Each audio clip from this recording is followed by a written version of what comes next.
Alright guys, welcome back. In the previous video, we spoke about variable scoping and how do we call the different types of variables, right? And in this video, we're going to be talking about procedure scoping. So generally, we have two types of procedure. We have a public procedure and we have a private procedure, okay? As I have been mentioning previously, all procedures that we've been writing so far have been public procedure. Okay, so a public procedure does not have to have the word public in front of it. It could be negated by Excel's kind virtue, okay, of simplifying codes, right? So the word public is not required. However, for a private procedure, the word private is required. Okay, so this video is going to explore the difference between calling a public procedure and a private procedure. So procedures can be called in three different cases. It can be called from the case where you are trying to call this procedure from the same module within the workbook, right? From the same module within the workbook.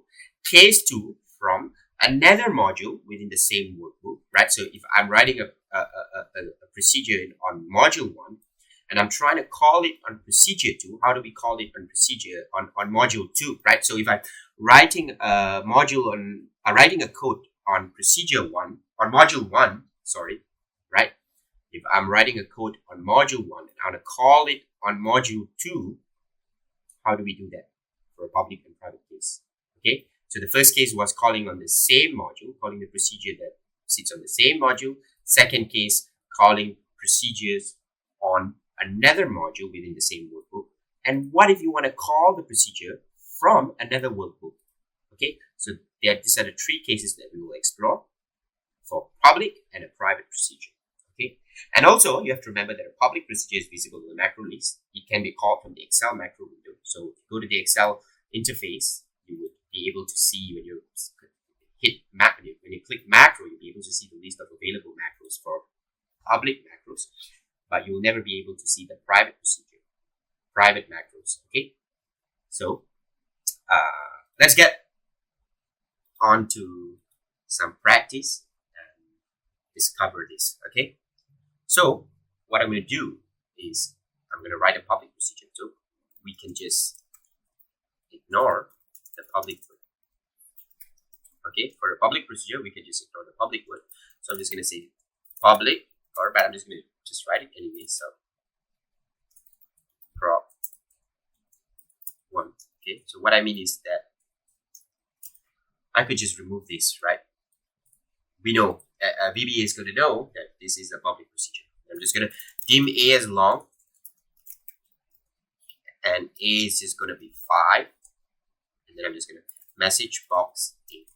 Okay, so this is a public procedure, and this. Okay, so for the purpose of this exercise or this example, I have saved two workbooks. Okay, so I have book 1, my book 1 saved as my book 1.xlsm, and the second workbook that's saved as my book 2.xlsm. Right? So I encourage you. I'm going to share these codes with you guys anyway. Right? But if you want to follow along, please have two workbooks open and rename them the way that I did. Right? For convenience. Now, I'm going to write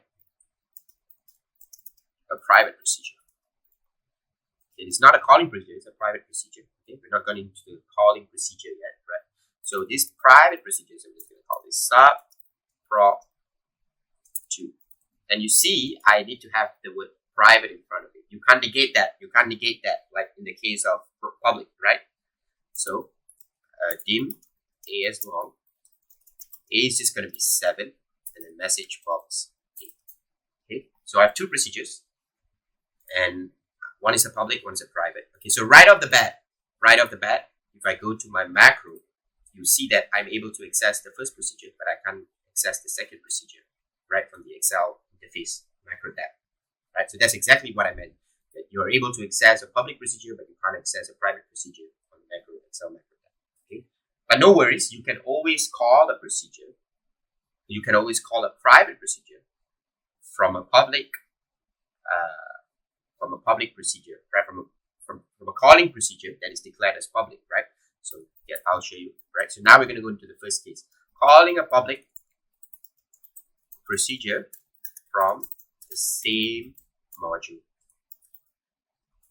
within the workbook. Okay. So we are on module 1. Okay, we are on module 1 of my book 1. So the procedures have been written on module 1. Now we're going to call the procedure, okay, from module 1. So the calling procedure, the sub of the calling procedure, okay, this calling procedure is going to be sitting on the same module where the procedure was written. So it's a very easy case. This is the simplest case. So I'm just going to say call proc 1, and even for a private procedure, call proc 2. Now, as you could see, although procedure 2 was a private procedure that cannot be accessed from the Excel window, but now, because we have declared the calling procedure as a public procedure and we're calling a private procedure, what do you think is going to happen if we run 5, 7? So as you could see, the private procedure is now accessible by the virtue that the calling procedure is a public procedure, right? So a calling procedure, of course, could be private and public as well, okay? So the method of calling is the same, but we generally go with public, right? Because it's just the more logical thing to do, right? Right? So this is how we call a public and a private procedure from the same module, right? Calling private procedure from the same module within the workbook. Okay? Right? So very straightforward. Okay? Very, very straightforward. So now I'm going to open a second module. Okay? Second module within the same workbook. Okay? And what we're going to do here is we're going to call a public and private procedure from another module within the same workbook, right? We're going to call a public procedure from another module within the same workbook. And we're going to call a private procedure from another module within the same workbook. Okay. So I'm just going to declare a calling procedure again. So it's going to be a public one, of course, as well, right? This is the one that makes the most sense, right? The calling procedure is always meant to be public, right? So I'm going to call procedure 1. That this was the public procedure, right? And then how do we call a private procedure? Well, this time around, you have to use the word application.run. You can't use call proc 2, right? Trust me, you can't do that, right? So, and then we're going to have the double inverted comma and then procedure. Okay, this is how you run a private procedure, how you call the private procedure, and how you call a public procedure from another module within the same workbook, right? So now if I run this, 5 and 7, right? So you can't put call proc 2, right? This is not the right way to do it, right? You could do it if it's on the same module within the same workbook, but you can't do it if it's on a different module within the same workbook. Okay, now we're gonna call this procedure from another workbook. Okay, from another workbook. So this is the more interesting case. Okay, so it's a little bit different, but it's not that hard. Okay, calling a public procedure from another module, calling a private procedure from another module. So I'm going to establish a calling procedure again.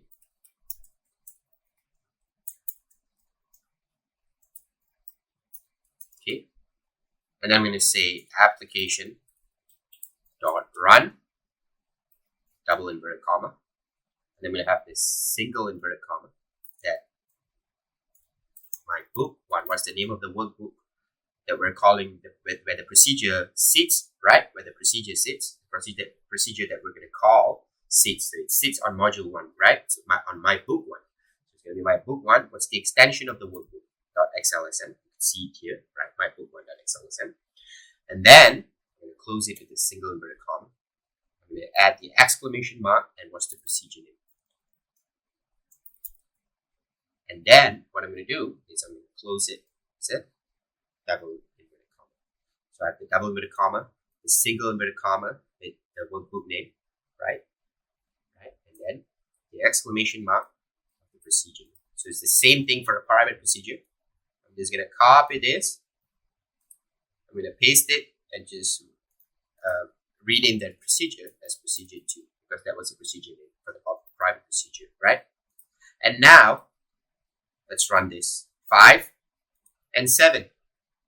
Okay, so that's about it, guys, on how we call procedures. Okay, so generally we have 3 ways of calling procedures. We have the method 1 of calling procedures from the same module within the workbook, right? From another module within the same workbook. You can see there's a slight difference there, right, between the public and private. And then finally we have calling procedures public and private from another module, right? So in this case they are virtually the same. So generally for case 1, public and private is the same.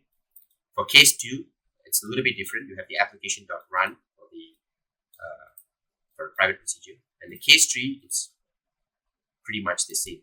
Okay, so if I try to call anyway, we can just prove it to you, right? If I just try to do the same thing to call a procedure, private procedure from another module in the same workbook, now you're going to get an error. Okay, you see, you can't do that. Right? So that's why you have to do application dot run the procedure. Okay, right? Application dot run, and then we have the procedure. Okay, now if I run this 5 and 7. Okay, all right, guys, that's about it. And then before I end this video, I'd like to touch on another thing, right?